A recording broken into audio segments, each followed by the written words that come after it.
Tantor Audio, a division of Recorded Books, presents Obey by Dani René, narrated by Elizabeth Hart and Troy Duran. Each of us is born with a box of matches inside us, but we can't strike them all by ourselves. Laura Esquivel. Prologue. Gia. It's been weeks since I saw him. Since the moment I laid eyes on the tall, dark, and handsome man, I knew I wanted him. My memory is crystal clear. It's him. It's always been him. Only I can't go to him and tell him who I am, so I watch him from afar. He walks into the store with his briefcase in hand every day, dressed in an Armani suit that is tailored for him. I know this because there's no secrets between us. At least there never used to be. Elijah Drayden. 36-year-old billionaire with a seemingly perfect life. At least that's what it looks like from where I'm standing. With eyes the color of gold, dark hair that's tousled in such a way I wonder if he fucks just before he walks into the store, and lips that curl perfectly into a cupid's bow, full, pink, and delicious. His 5 o'clock shadow is barely there, the dark dusting just visible, making sure my thighs squeeze together in that needy way I'm sure most women do when they look at him. Everything about him screams sex. He exudes it like it's part of his personality. I have no doubt that when he sheds that designer suit, it's exactly what he's good at. Making women come so hard they forget their own name. I just wish I could be one of those again. I was once, only he doesn't know it. He won't recognize me because I don't look the same. I've changed my hair. I no longer have those god-awful braces. And I've grown into a woman. Years have passed, and even now when I look at him, I recall every moment his fingers touched my body, and the way his lips would devour my cunt. Each morning I serve his coffee, and at every lunchtime I make sure his Caesar salad is free of croutons. But he doesn't know who I am. He doesn't recognize me. My job at Mocha Coffees is only my day job. It's at night that I see Eli in a completely different light. It's the way I remember him. When he walks into the nightclub where I work the bar, that's when he's in his element. Dressed in dark jeans and a smart dress shirt, he still looks as well put together as he does in the daylight hours. The only difference is what he's drinking, and the entertainment he enjoys. Beautiful women flock to him while he sits at the bar. Out of all the hundreds of plastic Barbie dolls that drape themselves over him, he'll choose one to take home. I've heard stories about his dungeon. I've also heard about his penchant for rope, pain, and choking. Good morning, Gianna. The deep rumble of his voice is enough to have my panties wet. Glancing up, I find the man in question standing before me with a smirk on his face. Good morning. The usual? He nods, then drops those golden eyes to his phone. As I make the Americano, I steal glances at his fingers, remembering how they felt pleasuring me. Clearing my throat, I set the cup down. Thank you. Another smirk. He offers me the note and grabs the mug. Keep the change. With that, he leaves me staring at his beautiful form. One day, Mr. Drayden. One day soon. Elijah. Eli, you can't spend your life grieving. Find someone new. Move on. Her imploring gaze haunts me. Her eyes, that used to shine with life, with love, are now a faded gray. Her hand is cold, ice to my warm touch. I love you. You'll always be in my heart. Why would I give it to someone else? It's the same conversation we have over and over again. We run in circles. We've been doing it for 6 months of her being in here. She forgets so easily these days. Sometimes she'll look at me and I know she doesn't even recognize me. As we turn the corner, I notice her again. A young girl. She can't be more than 17 with golden skin, and her big brown eyes seem empty, almost as if she's lost all will to live. It's sad to see someone so young, already so haunted by life. "Look at her, Eli," my sweet wife whispers, her throat closing up with emotion as she points out the girl I've been blatantly staring at. "Isn't she beautiful?" Her voice is almost far away, but I nod to appease her. I don't want to let her know I can see what she's doing. I'm way too old for starting over, too broken to find someone for love. But perhaps I can fix her, make her feel again, light up her dull brown eyes. "She's lovely," I respond to my wife. "Why don't you go talk to her? You're so good with people." I don't reply. It hurts that she's palming me off on someone else, and she's not even dead yet. The thought grips my chest painfully. Agony slices through me, and I find it difficult to breathe. Don't be silly. She's just a girl. And even though I want to go to the girl, to talk to her, to hear what she sounds like, I don't. Raquel knows my need. She's been through it all. Seen me when the craving took over. The hunger, the lust. And even now, as her life drains from her body, she's still my submissive, my toy. Doing what any good slave would do, making sure that once she's no longer there, that I'll move on without regret. I sit beside my wife under the hot sun and wonder where my life is about to lead when she takes her last breath. I don't know. Acceptance is not in my blood. Not when I have to come to terms with losing the one woman who broke me as much as I broke her. And in those pieces we found completeness. The door to my office opens, dragging me from the memory. When I glance at the little woman who's just walked in, I find myself wanting to lose my shit, but I sit back and wait. "Daddy," she utters in that syrupy, sweet tone, but I shrug it off. When I shove the photo over the desk to her, she blanches. All that makeup couldn't cover up her guilt. I... Her wide eyes flit between me and the photo she sent Oliver. "What the fuck did you think would happen if you acted like a slut?" Growling, I slam my fist on the desk, sending a loud echo through the room. "I didn't mean..." "Like fuck you didn't mean to. You spread your fucking legs for that asshole? Was I not good enough anymore?" The rage in my tone is palpable. This little whore thinks she can use me.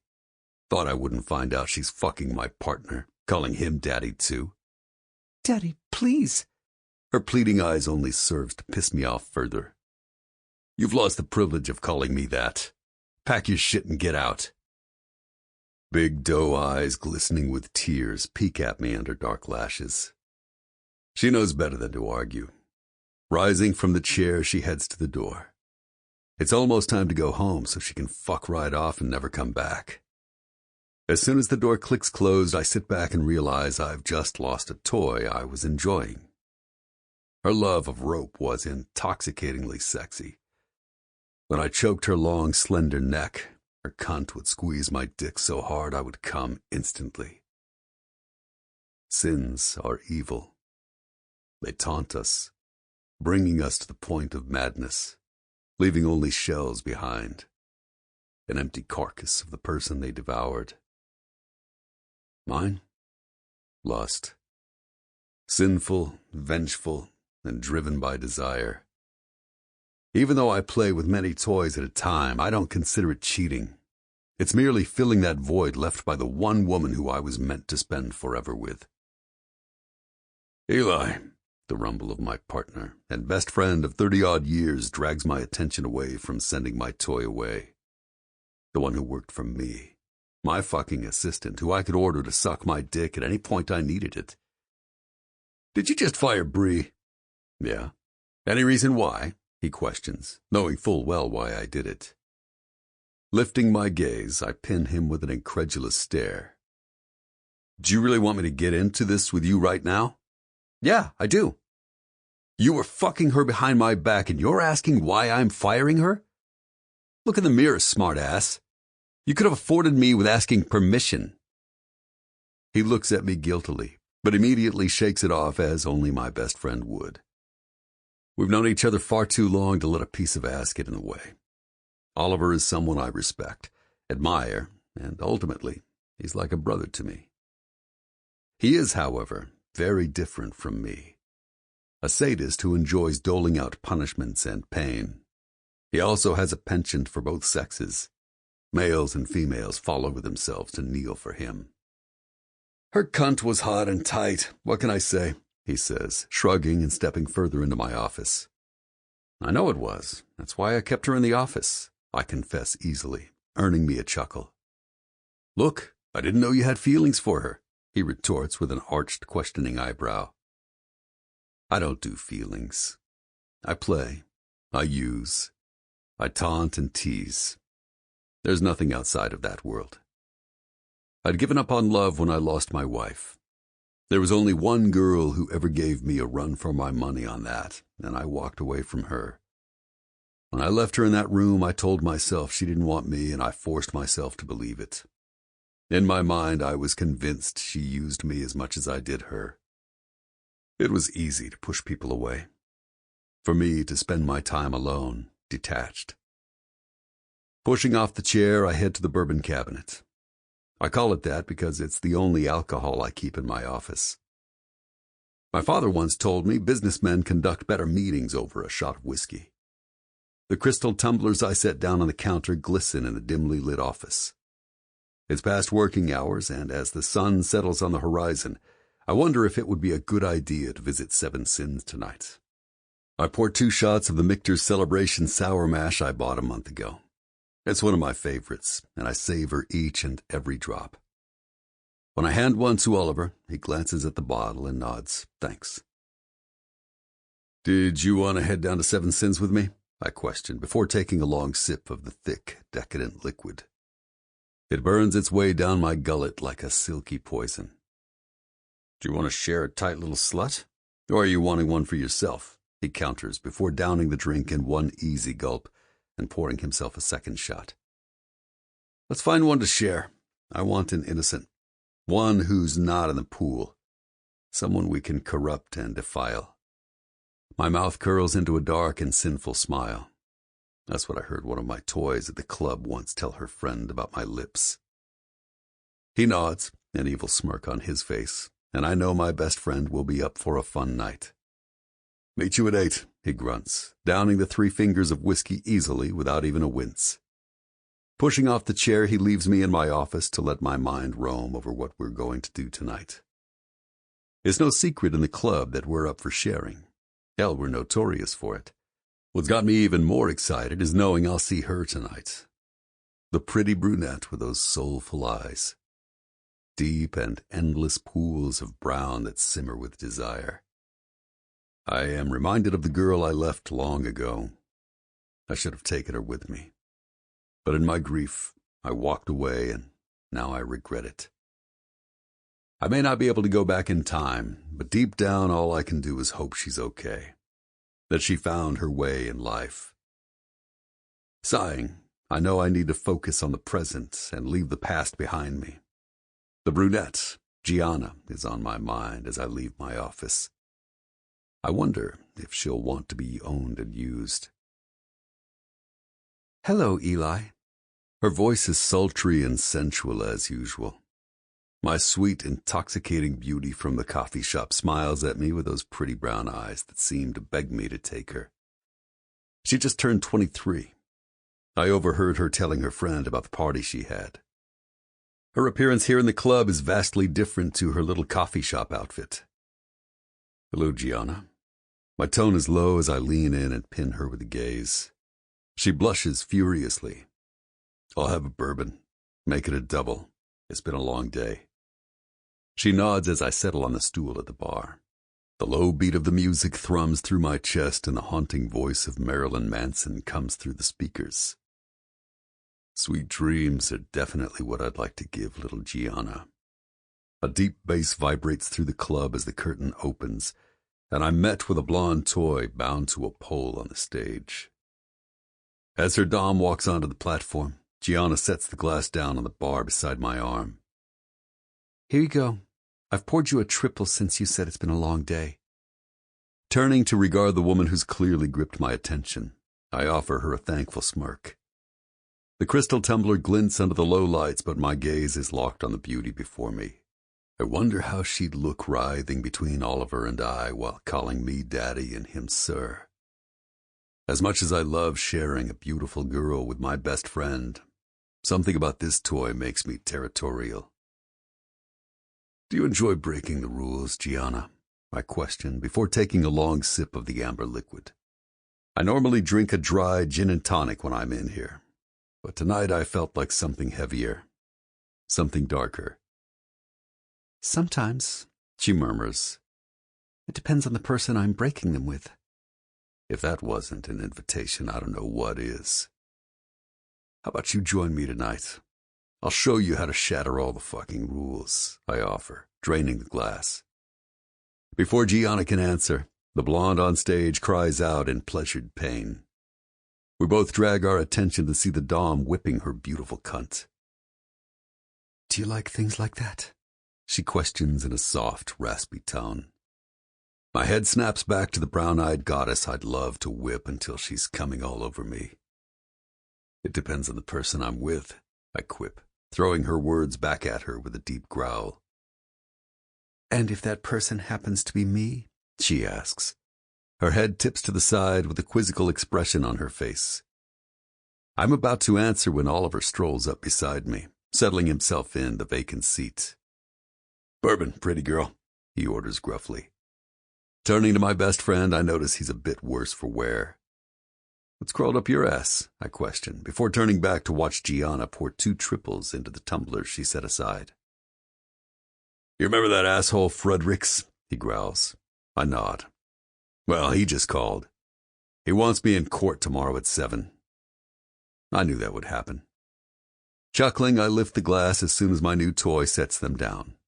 With a wink, I offer her a nod, hoping she'll understand we need space. I'm pleasantly surprised when she does pick up on my silent signal and heads over to the far end of the bar to serve other customers. "I'm more than happy to take a rain check, man," I inform him, knowing that he takes court seriously. He never stays out late if he's got an early morning appearance. Neither do I, for that matter. I knew I had to move on from mediocre jobs, and that's when I started working with Oliver.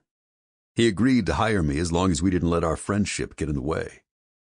At work we were colleagues. After hours we were best friends. Brothers. I knew I wanted to work for the infamous Mr. Michelson. Over the years I'd been with every other company. I looked up to him. Watching his career progress, the man is as ruthless in a courtroom as he is in the dungeon. When I first saw him walk into 7 Sins, I had been working with him for a year. It brought us closer together, knowing that we both had a penchant for the darker side of life. The first time we shared a girl was when he took Nathan Ashcroft and me on as trainees. He taught me about delivering pain, just the right amount to draw pleasure from a female form. He knew Raquel. He introduced us. Always intuitive with what is going on around him. And since then, he's been a brother, a mentor, and a business associate. He announced me as partner to his firm after my 4th year. Being a few years older than me, you'd think the man would make sure I knew it, but he treats me as an equal, and that's earned him my respect. I better go, or I'll be here all night, tempted by the beautiful women and men. See you in the office tomorrow. And he leans in, and his gaze casts over my shoulder to Gianna. Don't be late. I don't know how he does it. How he knew that she's going to be beneath me tonight. But once again, he floors me. I won't. I respond quietly.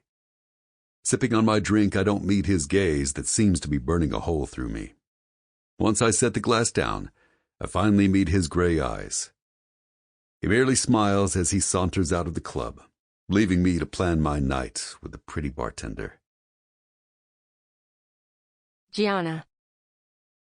He's been sitting there watching show after show, and with each of them, I notice him sip the drink I poured him slowly, as if savoring it. And I know it's his way. When he's about to play a scene or take home a toy, he doesn't get drunk. Ever. When I pretty much offered myself to him earlier, I thought he was going to take me up on it. But Oliver appeared, had a quick drink, and then left.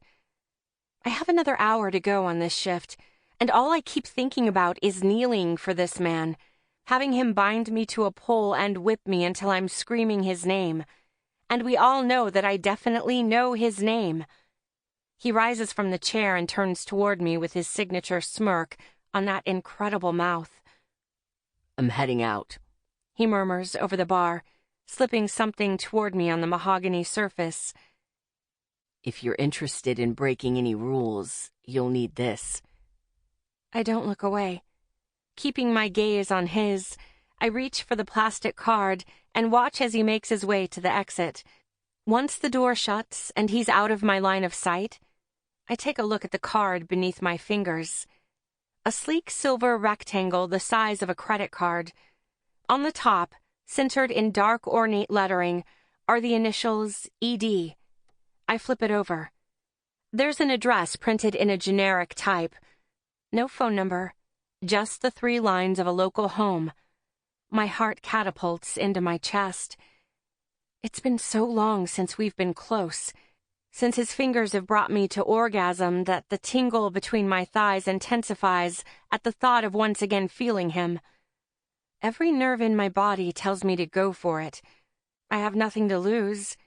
Slipping the card into my pocket, I continue the rest of my shift with a smile on my face and my belly flip-flopping with nerves. When I pull up to the gates, there's a small intercom I can access from the driver's window. I push the button once and hear the buzzing from the speaker. A click. Then the gates slide open with ease. The anxiety flutters in my stomach, and I wonder if he'll recognize me from his past. Pulling up the drive, the house comes into view, stealing my breath. 3 levels of incredible beauty, lit in a soft orange glow from the drive and the windows. I take in the monstrosity that is the Drayden mansion. Once I kill the engine, I exit the car on shaky legs and head toward the door. Before I can knock, it swings open, and I'm met with a lady who looks to be in her late 40s. She's incredibly beautiful with a tight bun at the back of her head. Her makeup is immaculate, better than mine, and she offers me a nod. I take in her appearance, noticing she's dressed in a black and white uniform. "Hello, I'm Gianna." "He's in his office," she says, gesturing to the right as she steps aside and allows me to enter. The warm smile on her face puts me at ease for a moment, but as soon as I take in the interior of the home, I'm speechless. The dark decor reminds me of an old Victorian castle with the dark reds, blacks, and grays. There's a navy and purple modern artwork that hangs on the wall at the entrance, and smaller ones along the walls which seems out of place with the rest of the decor. But even so, it's breathtaking. 2 large vases, both filled with red roses, fragrance the room with their alluring scent, and I can't help inhaling deeply. I recall the day Elijah walked into my hospital room with a single red rose he'd picked in the gardens. My most prized possession. Red for lust, and a rose for love. The maid, who hasn't told me her name, leads me toward a drawing room. Or is it called a living room? There aren't any sofas, only 2 wingback chairs and a long dark wooden table that runs almost the length of the room. "Wait here," she says, leaving me standing in the abandoned room and shutting the door behind her. My eyes roam around the room, taking in the paintings, large fireplace, and the windows that overlook the back garden. A small patch of grass is lit up by lamps outside, which allows me to make out the flower beds just outside the windows. I feel him before I hear him. Then the lights in the room dim to almost full darkness. "Hello, Gianna." The sensual timbre of Elijah's voice comes from somewhere in the room, but I can't see him. I'd like you to strip for me. I want to see what beautiful lingerie you have hidden under those clothes. The order is veiled in a soft, sensual whisper. Eli... I didn't ask you to speak. I asked you to take your clothes off. Comes his fluid response. No nonsense. Commanding. This is what I wanted. What I've craved for far too long. Nodding, I tug the t-shirt, which is part of my uniform, over my head. The pink lace bra I'm wearing molds to my B-cup breasts. My nipples are hard from exposing myself like this to a man I've thought about every day since I was 18, and he walked out on me. Unbuttoning the jeans I'm wearing, I slip them down my legs and step out of the fabric, leaving it on the floor beside me. I want to ask him why he's doing this. I also want to know if he's going to fuck me, but all I can think about is the fact that I can't see him, and he can see me practically naked. Good girl. Now I want you to climb onto the table in front of you. Kneel like a submissive would. You know how to do that, yes? He questions, and I nod. Good. Your pert little ass will perch on your heels, your palms on your thighs, and those pretty brown eyes closed. Every word of his instruction drips with desire and dominance. A deadly combination. It is cloaked with lust, which matches my own. Obeying him, I slip onto the table and sit back. My hands, as he mentioned, are on my bare thighs. I shut my eyes. The temptation to peek sizzles through me, but I don't. I allow myself to experience firsthand what it's like to be dominated by a man like him. I feel his presence behind me before he speaks. Warm breath on my ear alerts me that he's leaning in. His lips brush against the shell of my ear lightly. So much, in fact, that I think I've imagined it. Deft fingertips unclasp my bra, and I allow him to rid me of the material. Once my breasts are bare, he whispers, "Put your hands behind your back, toy." His voice is a husky rumble that shudders through me, from the top of my head down to my toes. I move my arms, gripping one wrist with the opposite hand. Soft rope teases my skin, causing goosebumps to dot my body. From my elbows, he binds both arms in slow measured movements all the way down to my wrists. The position juts out my breasts and curves my back. "Open your mouth," he orders. Once my lips are parted, I feel a ball being fitted with a strap around my head. Oh my God, a ball gag. "Are you scared, toy?" Without the gift of words, I shake my head. No. He grips my shoulders, lifting me up onto my knees. Seconds later, a cold metal object trails down my shoulder, between my heaving breasts until it reaches my belly button. Stifling a moan, I wait. Once it reaches my panties, soundlessly, it slices through the material. I know this because the breeze on my bare, slick flesh has me shivering. "You're a very good toy. Did you want to play with Daddy?" The question should freak me out. It should even make me want to stop and run away. But it has the opposite effect. I should say no, but I don't. I nod, quickly agreeing to whatever he has in mind. "I love pretty toys, and you're exquisite." His words are filled with hungry desire, reverence. He trails his fingertips over my pussy, and a whimper falls from my lips, which is muffled by the small ball that's positioned in my mouth. I can't stop myself from bucking against his hand. His chuckle is deep, rough, and husky. So damn sexy. I might come just by listening to him laugh. "You're a responsive little toy. I like that. And your cunt is so wet. So damn hot. I can't imagine how good you'll feel around my big dick." He growls.